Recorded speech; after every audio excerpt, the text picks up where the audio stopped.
Estoy profundamente convencido de que la experiencia social que se está haciendo sobre Rusia está condenada al fracaso y no conducirá a otra cosa que a la destrucción política y cultural de mi patria.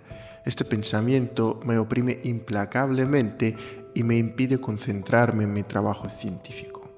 Atreverse a escribir esas líneas en los convulsos primeros años tras las dos revoluciones de 1917 solo podía hacerlo alguien que tuviera peso, alguien con fuertes conexiones en lo más alto del escalafón político. En realidad, se trataba de un anciano proveniente de una familia tradicional con un fuerte compromiso con la Iglesia. Pero también se trataba del primer ruso ganador del premio Nobel, el fisiólogo Iván Petrovich Pavlov, un personaje que podía haber vestido la sotana, pero que acabó deslumbrando al mundo con sus descubrimientos en la fisiología digestiva y otros hitos científicos difíciles de abarcar en una sola frase. Seamos claros desde el principio. Podríamos pasar días enteros estudiando los pormenores del trabajo profesional del primer Nobel ruso, pero sería injusto tanto hacia nuestra audiencia como hacia la ciencia.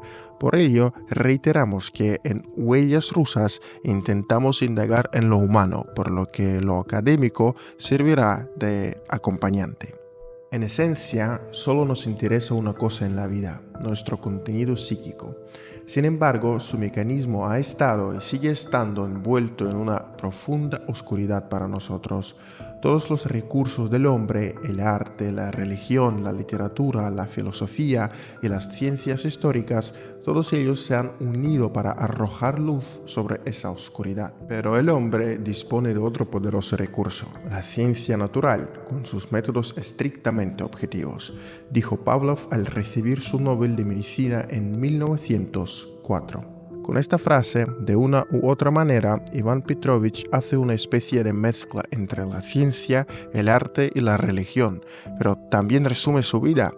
Si bien la ciencia experimental era la base, Pavlov no olvidaba complementar su existencia con otros métodos de aprendizaje, como el coleccionismo de cuadros o la labor física diaria, una costumbre forjada en su infancia cuando pasó varios meses en un monasterio. Nacido en 1849 en la ciudad de Riazán, Pavlov realmente podría haberse convertido en sacerdote e incluso ingresó en un seminario teológico. Más tarde en su vida, ya con títulos honoríficos de un sinfín de universidades de todo el mundo, Iván Petrovich nunca habló mal de aquel primer periodo estudiantil. El camino de Pavlov hacia el estrellato de la ciencia fue meticuloso y su carácter testarudo, directo y espinoso jugó un rol clave. Sí, al fin y al cabo, el investigador consiguió lo que quería. Llegó a San Petersburgo por su propia cuenta sin la ayuda de sus padres, se graduó de la universidad, viajó, como mandaba la tradición, a Alemania para ungirse aún más con el aceite de los conocimientos, defendió sus tesis y despachaba artículo tras artículo con títulos poco entendibles y pronunciables para los ajenos al mundo de la medicina. Quizá este difícil carácter y su vieja costumbre de decir todo lo que pensaba a la cara hicieron que Pavlov recibiera el profesorado solo a los 40 años, relativamente tarde.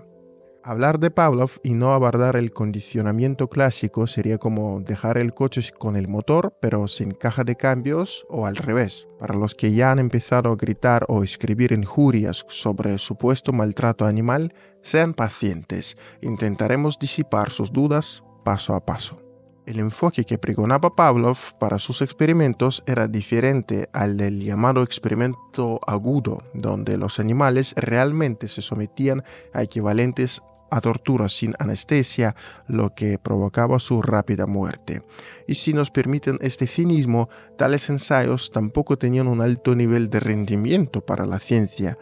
Luego llegó la narcosis y todos respiraron con alivio, aunque la pureza del experimento todavía dejaba mucho que desear. A su vez, el proveniente de familia de sacerdotes cimentó las bases de lo que hoy se llama el experimento crónico.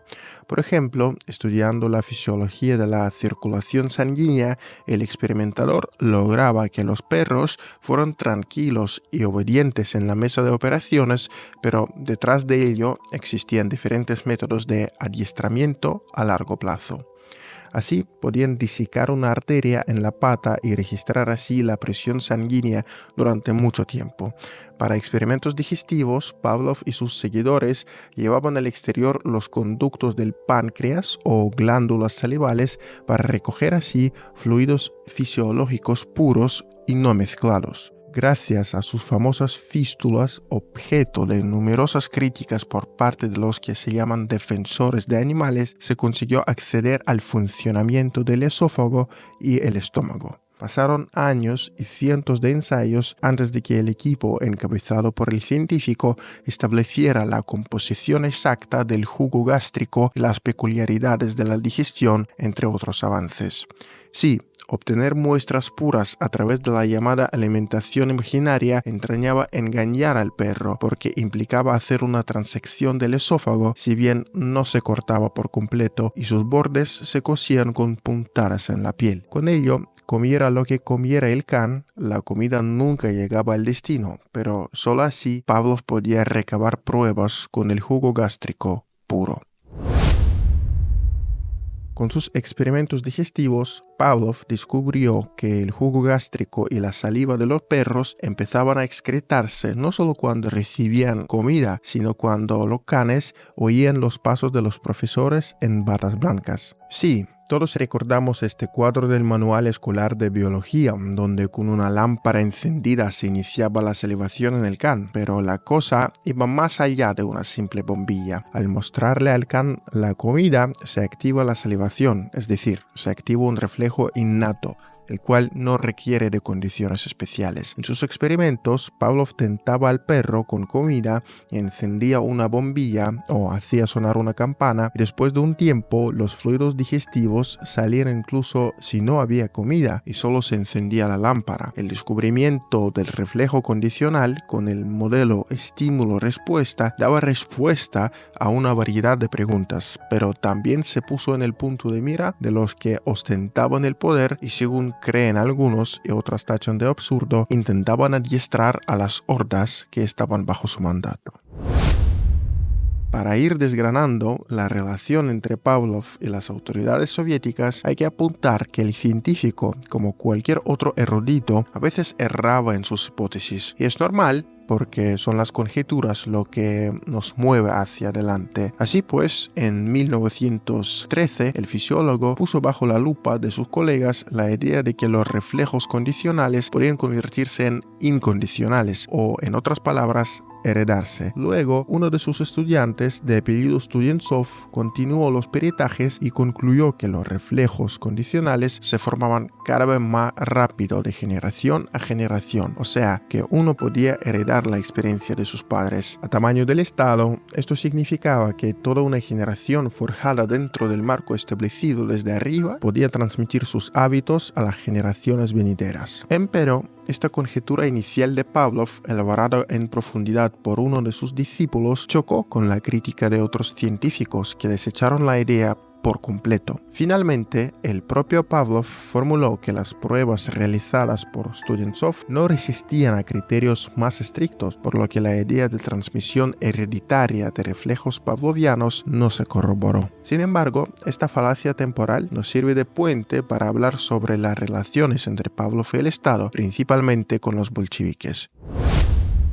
Los años de su trabajo más fértil e intensivo coinciden con el caldo de la primera revolución rusa de 1905 y la guerra perdida contra Japón. Nuestra flota está hundida, derrotada, vencida. No, esta podredumbre debe terminar. Era la condena del científico, el régimen monárquico. Cuando el zarismo cayó abruptamente en febrero de 1917, Pávlov, al igual que muchos de su estamento, saludó la revolución y no daba tregua a sus razonamientos sobre el futuro de Rusia porque a fin de cuentas era un patriota. Rusia vive ahora un asombroso periodo de liberación, un periodo de manos libres. Haz de ti lo que quieras y lo que puedas, escribió el científico poco después, contaminado, al igual que otros, con unas esperanzas tal vez exageradas. Cuando llegaron los bolcheviques, el lenguaje de Pávlov cambió de tono y, como nos mostró la historia, pasó a formar parte del pequeño club de los pocos que osaron levantar su voz contra las políticas del primer estado bolchevique y no lo pagó con su vida. Y no se trataba de comentarios espontáneos, convulsos. Pávlov siguió con su estilo directo hasta final terrenal ya en los años 30. En una de sus misivas al gobierno de Lenin razonaba que él ya tenía más de 70 años, sobrepasando así el umbral de una vida movida, por lo que básicamente no tenía nada que perder, ni siquiera su vida. Por tanto, se permitía el lujo de arremeter contra todo lo que consideraba injusto, la violencia desmesurada, la represión contra la iglesia o la ideología del bolchevismo y su afán en inmiscuirse en demasía en las cosas científicas. ¿Se puede hacer mucho y bien con los esclavos? Pirámides, sí, pero no una verdadera felicidad humana en general, apuntaba. Cuando se habla tanto de nuevas fábricas y plantas, de planes quinquenales, se olvida lo principal. Las personas que sirven en estas fábricas y planes quinquenales permanecen en un segundo plano. El ser humano en estas condiciones se convierte en una máquina. Mientras tanto, solo un ciudadano con sentido de la dignidad, principios y opiniones firmes puede ser útil al Estado, escribió en sus discusiones con el escritor Maxim Gorki. Iván Petrovich tampoco creía que la hoguera revolucionaria se propagara a nivel mundial, mucho antes de que lo reconociera la propia jerarquía del partido. No veo nada que indique la posibilidad de una revolución mundial, ningún signo de revolución en las grandes potencias, Francia, Inglaterra, Estados Unidos. La revolución nos ha costado unos costes increíbles, destrucciones terribles, y si todo es en vano, se preguntaba. Pero las relaciones entre Pávlov y el bolchevismo formaron una extraña paradoja para aquellos tiempos. Cuanto más feroz eran sus arremetidas y su desdeño hacia la revolución, más el gobierno estaba dispuesto a cortejar y satisfacer sus antojos, seguirle la corriente en sus trabajos, sin destierros, emigraciones forzadas, ni campos, ni fusilamientos. Puro noviazgo. Juzguen ustedes mismos. El 24 de enero de 1921 sale un decreto especial del Consejo de Comisarios del Pueblo con la firma de Vladimir Lenin, en el que Ilich escribe negro sobre blanco que el gobierno bolchevique garantizaría a Pávlov y sus empleados las condiciones más favorables para el trabajo y la vida en general. Es decir, mientras el país en su totalidad seguía en cenizas, los bolcheviques, que para entonces ya habían mezclado con barro a millones de vidas, cedieron ante un científico anciano con tal de mostrarle al mundo que no todos de los que estaban en la bancada intelectual optaban por abandonar a la joven república. El relativo agasajo de Pávlov por las autoridades llegó a su punto culminante con la construcción de todo un laboratorio en las afueras de San Petersburgo, donde el fisiólogo trabajó hasta su muerte. Allí, a disposición de los perros, se equipó todo lo que necesitaba y aún más. Los canes viejos y jóvenes vivían por separado, tenían su propio baño, secadero, una especie de comedor, enfermería y un patio. Los que denostan a Pávlov por torturar animales suelen reprocharle también por comercializar la extracción del jugo gástrico. Así, el científico ponía a la venta los fluidos de sus canes, ofreciendo estos productos como un tratamiento popular para diferentes trastornos gastrointestinales. Su negocio se extendió hasta tal punto que las jarras con el jugo gástrico canino llegaron a las farmacias de otras ciudades de Rusia, sin limitarse a Petersburgo. Para salir en defensa de Pávlov, quien durante su vida operó a miles de perros, viendo a muchos morir con dolor, no encontramos mejor manera que darle la palabra al propio científico. Cuando me embarco en un experimento que acaba con la muerte de un animal, siento un gran pesar por interrumpir una vida jubilosa, por ser el verdugo de un ser vivo. Cuando corto y destruyo un animal vivo, ahogo el cáustico reproche de que estoy rompiendo un mecanismo indeciblemente artístico con una mano tosca e ignorante, pero lo aguanto en aras de la verdad, en beneficio de las personas, decía Pavlov. Esta misma frase está grabada en la mesa de quirófano en el Instituto de Fisiología, construido especialmente para el investigador. La muerte de Iván Petrovich igual es una anécdota. Ya en el lecho de muerte, Pavlov reunió a sus colegas para documentar lo que sentía durante su neumonía, pero a los forasteros que llegaban al instituto se les decía que el profesor estaba ocupado, se estaba muriendo. Incluso si fuera un bulo, entonces habría que inventarlo, porque se trataba de Iván Petrovich Pavlov, el primer Nobel ruso.